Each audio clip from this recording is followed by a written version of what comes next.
Carta de Paulo a Timóteo, é a primeira carta que Paulo escreveu a Timóteo. Paulo escreveu duas cartas, a primeira e a segunda, e no capítulo 2, do versículo 1 ao versículo 7, o texto diz assim: abriram, tranquilo, capítulo 2 da primeira carta de Paulo a Timóteo. O texto diz assim: antes de tudo, peço que se façam súplicas, orações, intercessões e ações de graças em favor de todas as pessoas. Orem em favor dos reis e de todos os que exercem autoridade, para que vivamos vida mansa e tranquila, com toda piedade e respeito. Isto é bom e aceitável diante de Deus, nosso Salvador, que deseja que todos sejamos salvos e cheguem ao pleno conhecimento da verdade. Porque há um só Deus, e um só mediador entre Deus e a humanidade, Cristo Jesus, homem, que deu a si mesmo em resgate por todos. Testemunho que se deve dar em tempos oportunos. Para isto fui designado pregador e apóstolo. Afirmo a verdade e não minto, mestre dos gentios na fé e na verdade. Eu gostaria de refletir um pouquinho com os irmãos essa noite, pedindo atenção, a sua atenção também, em dois aspectos. Um tem a ver com a nossa consciência em relação a quem nos salvou, ao Deus que nos salvou, e também a responsabilidade que temos em relação àqueles que não são salvos. Então, Jesus é sempre um mediador eficaz, sempre. Aliás, ele é o único mediador eficaz.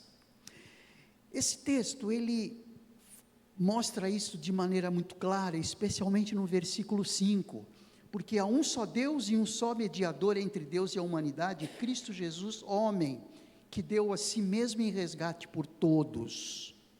Testemunho que se deve dar em tempos oportunos. Quando a gente pega esse texto, a gente não vê muita conexão, ou não busca muita conexão com os primeiros versículos, porque dá a impressão que os primeiros versículos, ele vem falando única e exclusivamente sobre a prática da oração. Quando nós olhamos esse texto como um todo, que é um bloco de pensamento, não dá para nós isolarmos, não são pensamentos diferentes, uma coisa está ligada à outra, e quando nós lemos isso, parece que nós não achamos muito engrenamento entre o fato dele estar nos exortando à prática da oração, pedindo que nós façamos súplicas e orações, intercessões e ação de graças em favor de todas as pessoas, orando pelos reis. Geralmente a gente separa isso, né? Nós devemos orar pelas nossas autoridades. Ok, vamos orar pelas nossas autoridades, pedindo que elas sejam usadas por Deus para fazer o que precisa ser feito, para fazer as coisas que precisam ser feitas com justiça, de maneira correta, em termos de lisura ética, enfim. Parece que nós não associamos tanto esse orar pelas autoridades no sentido evangelístico, que o texto como um todo é isso que vem mostrando para nós. Nós devemos orar pelas autoridades, sim, no sentido de que eles possam estar governando bem, de que eles possam estar administrando bem, que eles possam estar chefiando bem, gerenciando bem, direcionando bem, todas as coisas. Precisamos fazer isso, quer gostemos do nosso governo ou não, quer gostemos do nosso chefe ou não, quer gostemos das relações que temos com pessoas que têm algum grau de autoridade em relação a nós, ok, mas o que eu quero associar aqui é o fato de nós estarmos fazendo súplicas, orações, intercessões e ações de graças a favor de todas as pessoas, dos reis, daqueles que exercem autoridades ou não, para que vivamos vida mansa e tranquila, com toda piedade e respeito. Ele diz que isso é bom e aceitável diante de Deus, nosso Salvador. E aí ele não põe um ponto final aí. Se você for verificar, existe uma vírgula aí. Isto é bom, aceitável diante de Deus, nosso Salvador. E ele continua dizendo, o que é aceitável e bom diante de Deus? O que nós devemos fazer de orações, e que deseja que todos eles sejam salvos e cheguem ao pleno conhecimento da verdade. Então, aí a gente percebe que tem uma ligação muito importante em relação a esse trabalho de oração, a esse dever que temos de orar. Mas, qual é o elemento principal aqui? É que eles administrem bem, que eles governem bem, ou que eles sejam salvos? Eu entendo que o principal é que eles sejam salvos, porque sendo salvos, certamente eles vão de administrar bem, irão direcionar melhor todas as coisas. Eles não irão governar bem sem a ajuda do Todo-Poderoso, desfazendo e fazendo e trabalhando com desdém a autoridade de Deus. Por isso, o elemento principal aqui que une o fato de nós estarmos orando pelas autoridades é justamente o fato de que devemos orar para que eles sejam salvos e cheguem ao pleno conhecimento da verdade. Aliás, isso é princípio de culto público, isso é princípio de relacionamento público entre a igreja e a sociedade. Existe um relacionamento exigido por Deus entre a igreja e a sociedade, que é o de nós influenciarmos a sociedade. E nós estaremos influenciando a sociedade, não só orando por eles, para que eles estejam agindo com coerência, para que tudo vá bem, vida mansa, tranquilo, ok, mas não que isso seja um porquê final. O porquê final é que cheguem ao pleno conhecimento da verdade. O que nós percebemos nesse texto aqui, é que existem alguns princípios importantes. Olha só, todas elas estão muito interligadas. Vejam só, existe um alcance possível, universal, através da oração. Através da oração, a igreja pode atingir toda a humanidade. Então, o alcance universal da oração, nós vemos isso claramente do versículo 1 ao versículo 3, não é? Quando simplesmente ele não está dizendo para a gente orar pelas autoridades, para que tudo vá bem para nós, não é só isso, é um passo além, ele está pensando num passo além.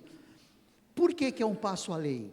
Porque esse alcance universal da oração também tem a ver com o alcance universal do propósito salvador de Deus. Olhem só, as duas coisas estão interligadas.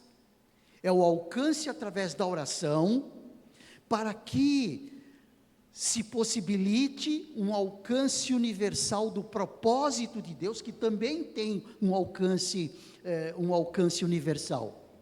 Tanto é que o texto vem dizendo ali para nós, não é? Que ele deseja que todos sejamos salvos. Então esse é um propósito universal da oração pela igreja em relação ao ser humano. Por quê? Porque existe um propósito, um alcance universal do propósito salvador de Deus, que nós vemos isso no versículo 4, que deseja que todos sejam salvos e cheguem ao pleno conhecimento da verdade. Olha só, como ele une o grande propósito salvador, a partir do quê? Começou tudo aonde? Oração. Então, isso daí está muito, muito interligado, importante da gente realçar. Alcance universal da oração, alcance universal dos propósitos de Deus, que deseja que todos sejam salvos e cheguem ao pleno conhecimento da verdade. Nós vimos isso, não é? Quando ele diz aqui, deseja que todos sejam salvos, quando a gente pega João 3,16, porque Deus amou o mundo de tal maneira que deu seu Filho unigênito para que todo aquele que nele crê não pereça, mas tenha a vida eterna. Quando a gente pega 1 João, no capítulo 2, versículo 2, abrindo ali, nós vemos exatamente isso também.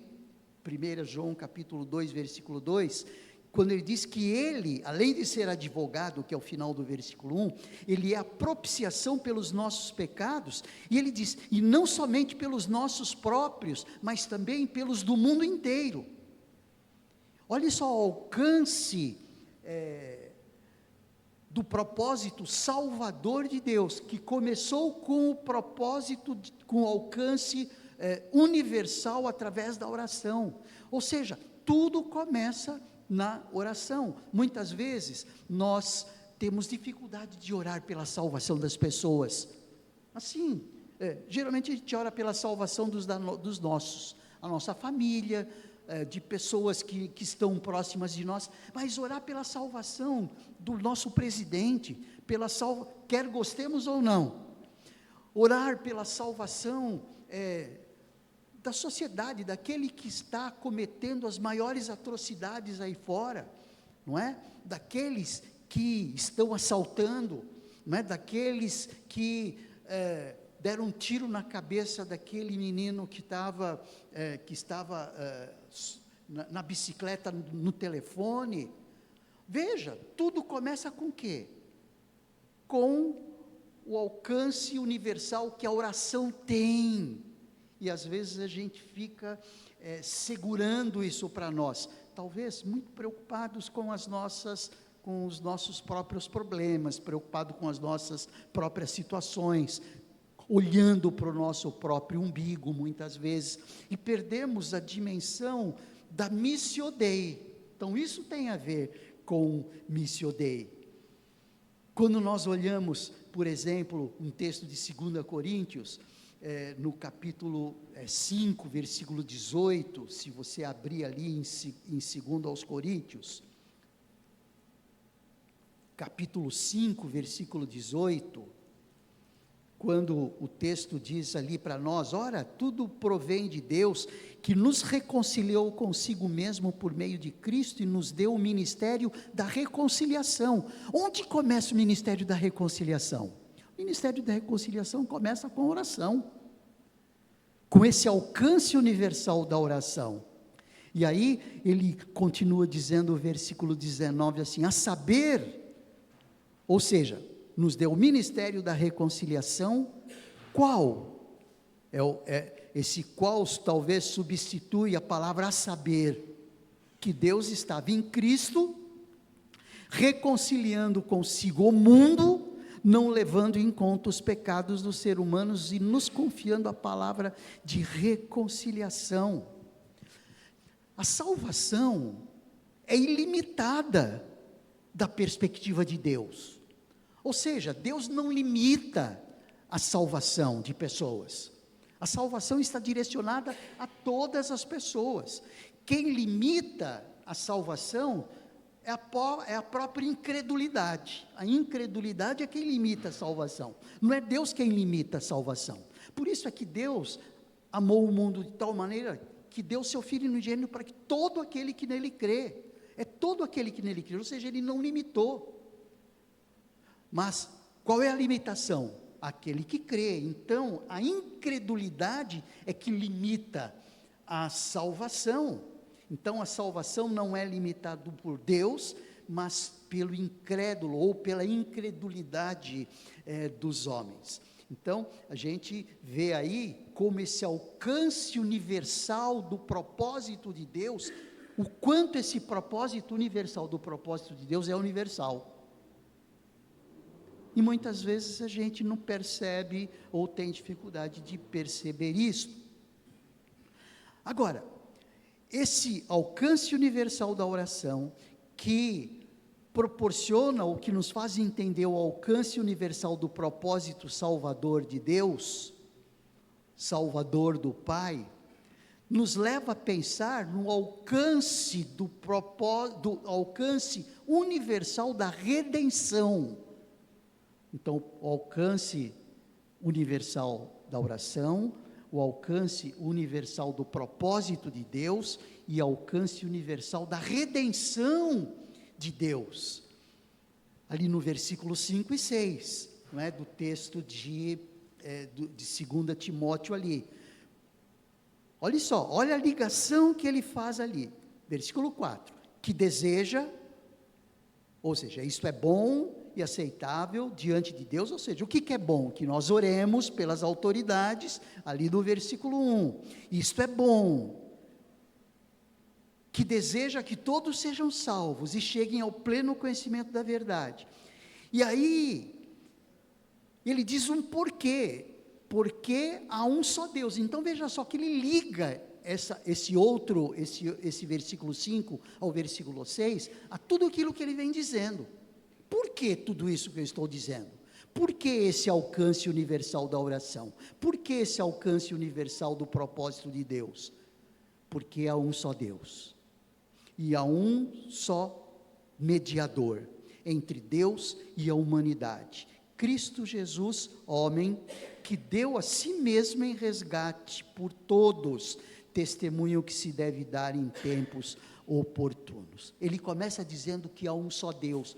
Mas isso é óbvio, nós sabemos que há um só Deus, mas isso não é muito óbvio, talvez no nosso dia a dia. É muito menos óbvio para as pessoas do mundo que explicitamente tem muitos deuses, tem vários deuses, confiam em deuses mesmo, deuses outros, fulano, beltrano, ciclano, não é? São os deuses, pessoas, que adoram pessoas, mas há um só Deus. Paulo, ele fala isto para Timóteo, relembrando Timóteo, aquilo que Timóteo já sabia, que nos tempos aqui de Paulo, existiam muitos deuses mesmo, mas cada um, existia um panteão de deuses na Grécia, existia um panteão de deuses em Roma. Então era comum, tanto é que Paulo, quando estava ali em Atenas, olhou uma estátua em homenagem ao Deus desconhecido, ou seja, tinha uma série de deuses lá naquele panteão, e como eles não queriam errar, não é? Eles colocaram mais um lá, bom, esse daqui vai abranger todos aqueles que eu não citei aqui, ao Deus desconhecido. Foi esse que Paulo diz, não, esse é o único e verdadeiro Deus. Então ele reforça aqui que há um só Deus. Gente, o fato de ter um só Deus significa que é só um que pode nos ajudar, que é só Deus pode nos ajudar. Nós mesmos, os nossos recursos não ajudam, os nossos pensamentos não ajudam, os nossos planos não ajudam, os nossos planos não dão o melhor direcionamento. O que dá o melhor direcionamento é o único e verdadeiro Deus.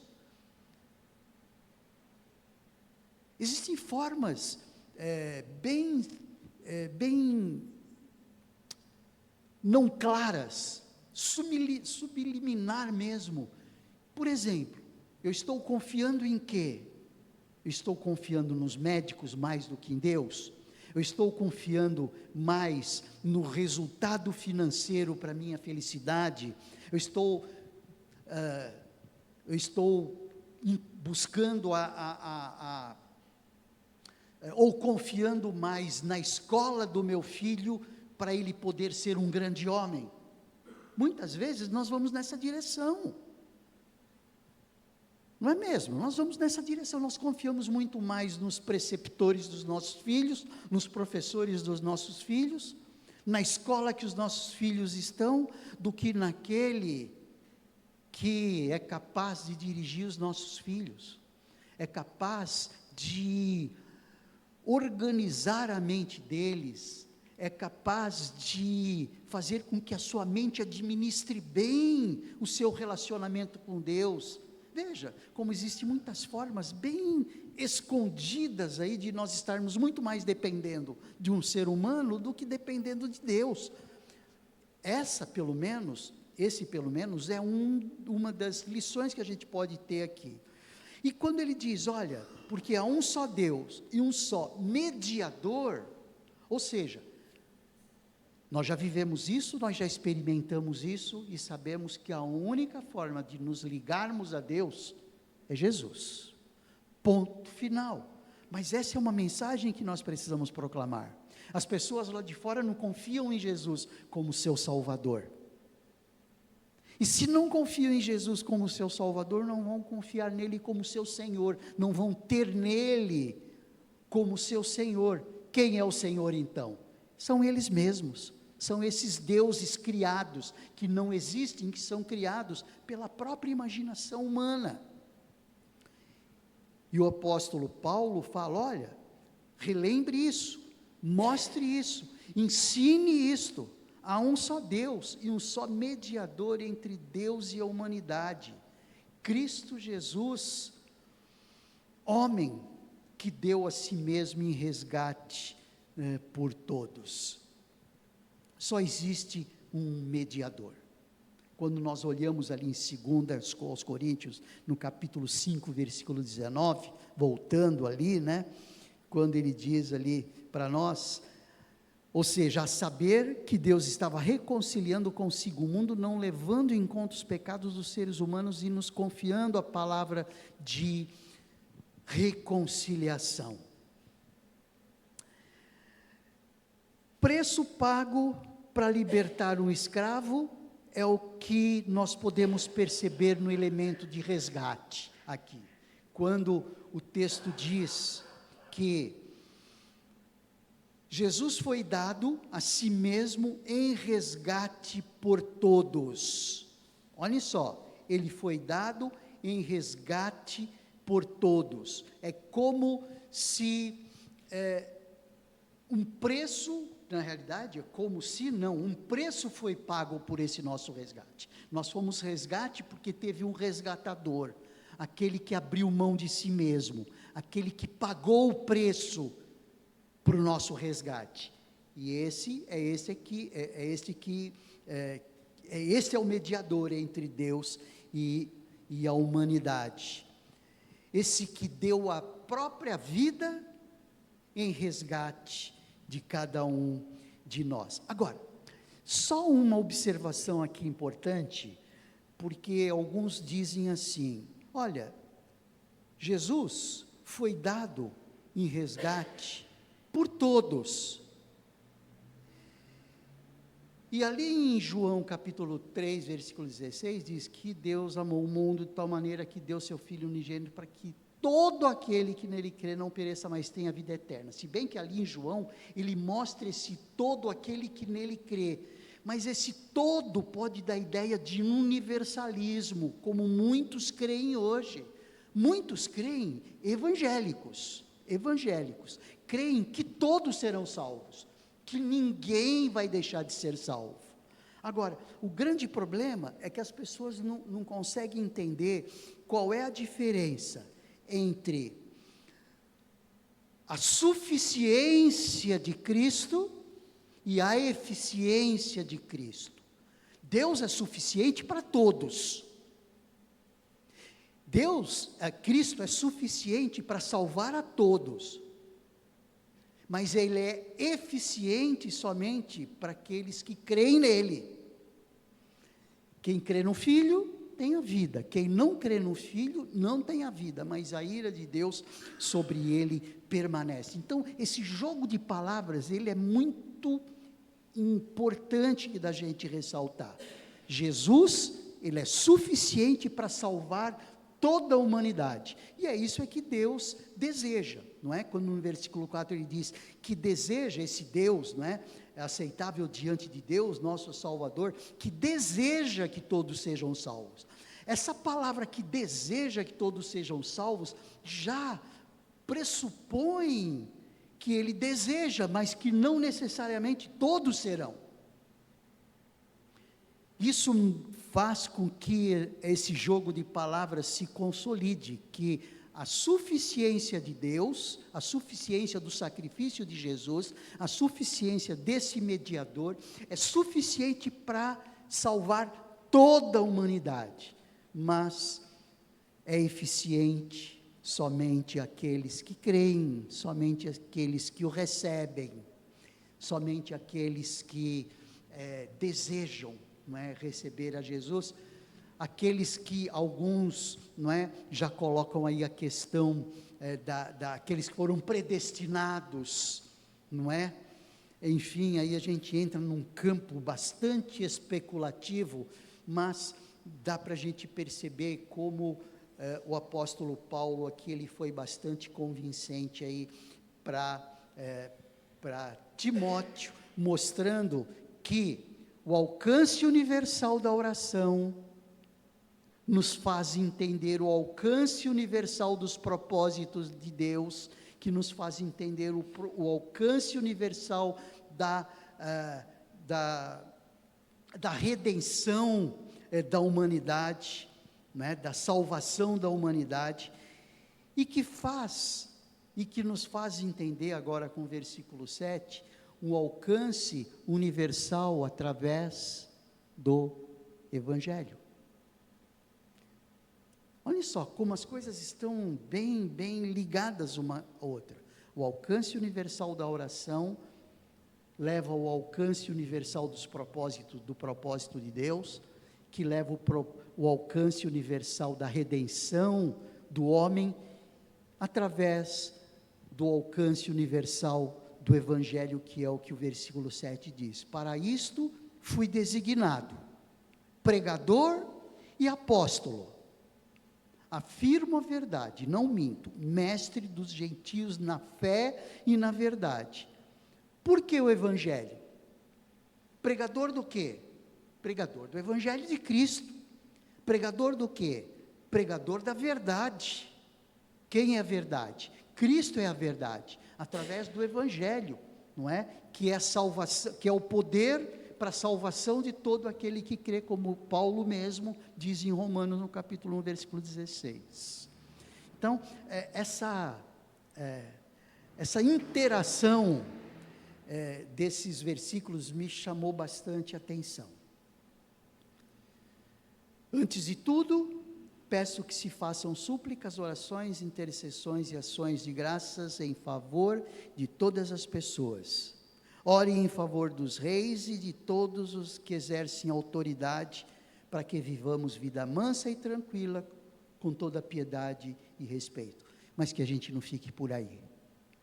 Que a gente limita bastante o porquê orar pelas autoridades e o porquê orar pelas pessoas. Mas vamos continuar. Isto é bom e aceitável diante de Deus, nosso Salvador. Essa é uma ponte que ele faz para o efeito salvador que essa oração pelas autoridades representa, demanda, que deseja que todos sejam salvos e cheguem ao pleno conhecimento da verdade, porque há um só Deus e um só mediador entre Deus e a humanidade, Cristo Jesus, homem que deu a si mesmo em resgate por todos, testemunho que se deve dar em tempos oportunos. Para isto fui designado pregador e apóstolo, afirmo a verdade e não minto, mestre dos gentios na fé e na verdade. Dentre essas três classes que manuseiam, no bom sentido, não no sentido pejorativo, que trabalham essa mensagem do Evangelho: pregador, apóstolo e mestre. Hoje, só não temos os apóstolos, porque apóstolo é aquele que participou, aquele que viu. O apóstolo Paulo mesmo, que não estava entre os discípulos, mas ele diz que ele era um apóstolo por quê? Porque ele viu. Então, apóstolo é aquele que tem contato, como João teve. Ele viu a vida, ele sentiu a vida, ele ouviu a vida, ele percebeu a vida. Esse era um apóstolo. Hoje, somente o pregador e aqueles que ensinam, aqueles que discipulam. E aí ele aponta para mim, aponta para nós todos, porque todos nós somos pregadores do Evangelho, todos nós somos mestres, todos nós ensinamos, todos nós conduzimos as pessoas ao único que é digno de receber glória e receber honra. Nós podemos mostrar que só Jesus salva, só Jesus transforma e só Jesus é o mediador. 1 Timóteo capítulo 2, de 1 a 7, já não é mais 1 Timóteo capítulo 2, versículo de 1 a 3. Ele se completa com o versículo 7. Vamos orar mais uma vez e agradecer ao nosso Deus por podermos estar fazendo essa reflexão nesta noite. Senhor Deus, obrigado por esse tempo que pudemos compartilhar a Tua palavra e vermos a coerência desse alcance que existe a partir da oração, dos propósitos salvadores, dos propósitos do Pai, do alcance do Evangelho, do alcance universal do Evangelho. Ajuda-nos, ó Deus, como igreja, a sermos usados para que esse alcance se consolide de maneira muito mais eficiente do que tem acontecido. Nós oramos, ó Deus, gratos, porque já fomos alvos dessa graça, já fomos alvos dessa mediação, já fomos reconciliados com Cristo, já pudemos desfrutar e já podemos desfrutar desta graça. Parcialmente é verdade, mas de maneira integral nos céus. Te agradecemos por isso, ó Deus, em nome de Jesus, amém. Vamos cantar mais uma vez.